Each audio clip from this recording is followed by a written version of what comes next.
Hello, friends. We are going to start our class. গতকালকে আমরা continuous tense আলোচনা করেছি। এখন কন্টিনিউয়াস টেন্স গঠন করতে কি কি দরকার, স্ট্রাকচার, সেটাও আলোচনা করেছি। আবার বলছি, এবং তোমরা বিস্তারিত জানার জন্য আগের সবগুলো ভিডিও দেখবে, কারণ ভিডিওগুলিতে পরপর সব দেওয়া আছে। তো কন্টিনিউয়াস টেন্স গঠন করতে গেলে আমাদের দুটো জিনিস লাগবে। সেটা হচ্ছে ভার্ব টু বি।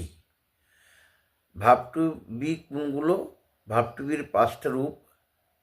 সেই পাঁচটা রূপ হচ্ছে am, is, are, was, were, shall be, will be, being এবং বিন।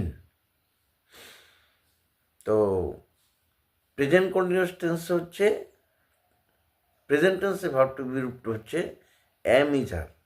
পাঁচটা হচ্ছে ওয়াজ, ওয়ার। এই ওয়াজ ওয়ারটা লাগবে এখানে।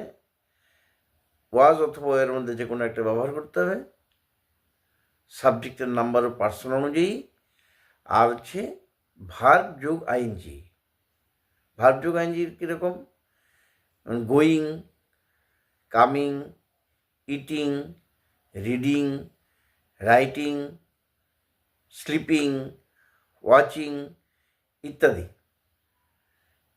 এবং মানে হলো হচ্ছে, খাচ্ছে, করছে, এই সমস্ত। এখন পাস্ট কন্টিনিউয়াস টেন্স গঠন করার যে স্ট্রাকচারটা, সেটা হচ্ছে সাবজেক্ট থাকবেই, প্লাস ভার্ব টু বি এর পাস্ট ফর্ম ওয়াজ, ওয়ারের মধ্যে যে কোনো একটা বসবে, আর ভার্ব যোগ আইএনজি। এটি হচ্ছে past continuous tense.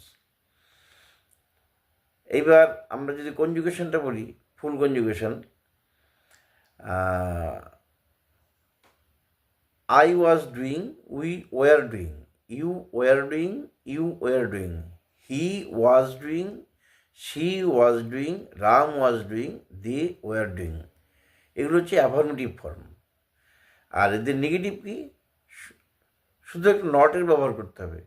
I was not doing, we were not doing, you were not doing, you were not doing, he was not doing, she was not doing, Ram was not doing, they were not doing। এবার যদি আমরা interrogative করতে চাই, তাহলে কি করতে হবে? Was I doing, were we doing, were you doing, were you doing, was Ram doing, was he doing, was she doing, were they doing, এরকম। এবার নেগেটিভ ইন্টারভিউ করতে গেলে was I not doing, were we not doing, were you not doing, were you not doing, was he not doing, was she not doing, was not Ram doing, were they not doing, এইভাবে। এবং প্রত্যেকটার কিন্তু আমি কপিগুলো, যা পড়ানো হচ্ছে সেই কপিগুলো আমি কিন্তু ডেসক্রিপশন বক্সে দিয়ে দিচ্ছি। তোমরা কিন্তু অবশ্যই দেখে নেবে, প্রয়োজনে ডাউনলোড করে নেবে, তাহলে তোমাদের সুবিধা হবে, পরপর পড়তে পারবে। এইবার যে আগেই আমরা বলেছিলাম, ইংরেজি জানতে গেলে ভার্ব জানতে হবে, এবং ভার্বের বিভিন্ন ফর্ম, তাদের মিনিং, এগুলো অবশ্যই। আজকে একটা ভার্ব নিয়ে আমরা আলোচনা করি, যেমন গো ভার্ব। গো মানে কি? এমনি সাধারণভাবে গো মানে যাওয়া। V1 ফর্ম বা বেস ফর্ম হচ্ছে গো। গো মানে যাওয়া। টু গো মানে যেতে। এবার গোয়ের পাস্ট টেন্স হচ্ছে ওয়েন্ট। ওয়েন্ট মানে গিয়েছিল। আর গোয়ের পাস্ট পার্টিসিপল ফর্ম হচ্ছে গান, গিয়েছে।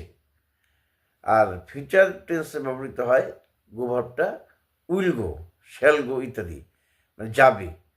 আর প্রেজেন্ট পার্টিসিপল ফর্ম যেটা, সেটা হচ্ছে গোয়িং।